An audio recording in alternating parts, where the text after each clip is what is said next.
Give us a couple of bingo numbers, and then we're going to get right to speaking with State Representative David Hawk. Representative Hawk is in Nashville where those tornadoes moved through overnight. We're going to talk to Mr. So he Hawk lives. in just a minute. He experienced it. Yes. Huh? N53, N53, and B14. N53 and B14, N53 and B14. We'll kind of get back to that regular programming in just a little bit. Representative Hawk, good morning, David. How are you today? Good morning, Ron. Good morning, Ray. Appreciate you joining us this morning. As we look here, it's been on the national news, and we've had it here too with the storms that moved across the state last night. Tornado moving through the Nashville area, and there are now 8 fatalities confirmed in Middle Tennessee as a part of that. And David, you said it came by literally right outside your window in downtown Nashville. It did, Ron.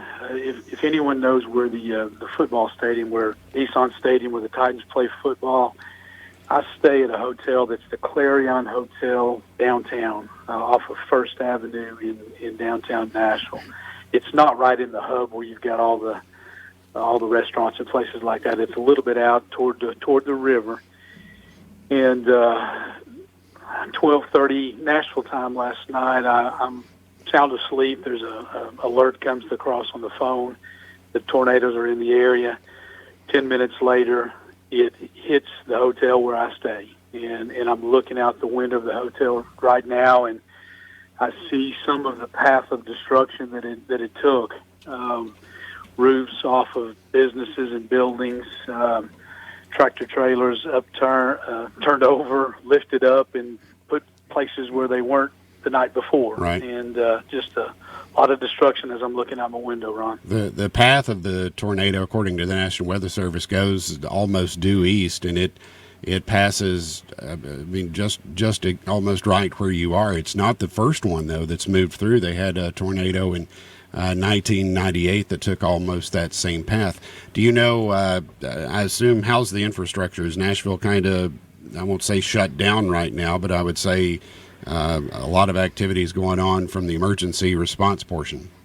A lot of activity, a lot of Metro Police officers out and about. A lot of folks working on power lines. I think it's going to be, goodness gracious, the hotel where I stay, of course, the power is out here. As I'm looking across the skyline of Nashville, I don't see many lights on in Nashville proper right now, to be very frank. There's not a lot of lights out there. I'm not sure what's going on. I know that where we meet at the Capitol in Nashville, in the Cordell Hull building, which is adjacent, has our offices, we're shut down until noon Nashville time today. So there doesn't look to be a lot of activity other than lots of light power trucks out trying to get power restored. Do you recall the news down there, knowing last night that the threat was there? I know we had some information here that there could be thunderstorms, but there wasn't anything, at least for East Tennessee, on the order of tornado watches. Falling asleep to the 10 o'clock news last night on television. There were possible tornadoes predicted for southern Kentucky, on the Kentucky border, and into a couple of northern Middle Tennessee counties, but there was nothing for Nashville. There was nothing on the radar that said a potential tornado could come through Nashville. The temperature warmed up. It seemed to be warming up as the evening went on. I know we had some events last night after session, and I think as the temperature was rising, I'm sure that that's what caused this. But there was nothing in the projection that said Nashville was going to get this last night. Tell us take us through minute by minute as you were awakened by all this. I mean, it's got to be I could tell when we spoke a little bit earlier. It's you've got an appreciation now that unfortunately a lot of Greene Countyans have on what that's like. Well, I remember back to April 22nd of 2011, or excuse me, 27th of 2011. I remember that date vividly because I was home my daughter had just been born on April 22nd, and the tornadoes came through Greene County on the 27th of April in 2011. And I could only imagine what those folks on the south end of Greene County were going through. Now I know exactly what they went through. The first heard were debris bouncing off the window. I'm on the 5th floor of this particular hotel. They were bouncing off the window. And then I continued to hear the wind, and then I heard windows shattering.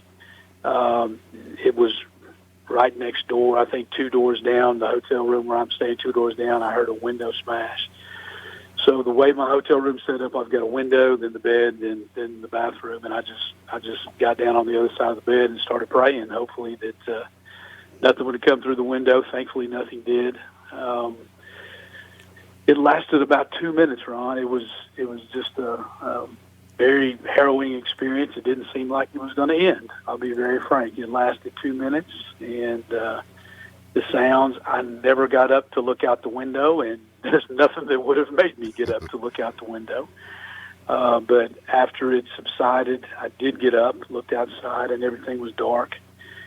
Decided to go downstairs where I parked my vehicle, and got downstairs and to the ground floor. All the lights were out. Nothing was operational. Many doors were even stuck, so we had to push our way out of the fire escape because debris had blown up against the fire exit to the hotel. We got pushed past that, and then just started to look around in the dark, and started to see a little bit of the destruction at the time. The hotel had no emergency. We just all gathered around, the folks staying at the hotel. I've got probably 12 or 15 of my legislative colleagues who all stay here, and we just gathered around and just kind of talked, assessed damage to each other, and everybody was fine. Everything was fine, and then started looking at our vehicles. Many vehicles were damaged. Mine in particular, had about a 50-pound log. I say log. It probably used to be part of the light pole. Yeah. Crashed into my vehicle. A light pole fixture fell down onto the car right next door to me. So just started assessing that, and as the sun came up this morning, going outside and seeing some real devastation down here, Ron. That was the pictures that you had sent. Of course, it's hard to tell what they were. One looks like a garage or a shed of some sort, and then I guess the picture from your window where you can see metal wrapped around utility poles. Was there? I assume you kind of got to know everybody in the hotel. I would imagine everybody was awakened by this. Were you ushered out in an emergency fashion, or was it just, this is past, let's all gather and assess the damage and see if the structure's safe and all of that? It was more the second. It was more the I don't know what protocol is for a situation like that, but we just adapted and we dealt with it the best we could. Ended up, we just created a gathering place in the lobby of the hotel, and again just made sure that everybody was okay. There were a few scrapes and bruises, some folks, slipping down the stairs in the fire exit. No injuries from the tornado last night, but a few injuries, folks exiting the building and trying to get downstairs, and again just gathered and prayed that everybody would be okay. And so far in this little small area where we are, everybody's fine. Do you know, David, do you know if there was more destruction, or do you know if those fatalities were east of Nashville or west of Nashville, or if it strengthened as it went through? Like I said, we've heard some schools have been damaged, and at one point they said over 40 structures had either collapsed, and certainly that's open to revision as the morning goes on. But you're in there with 40 and 50-story steel and concrete buildings. Do you know if the damage was worse as it got out into the residential neighborhoods?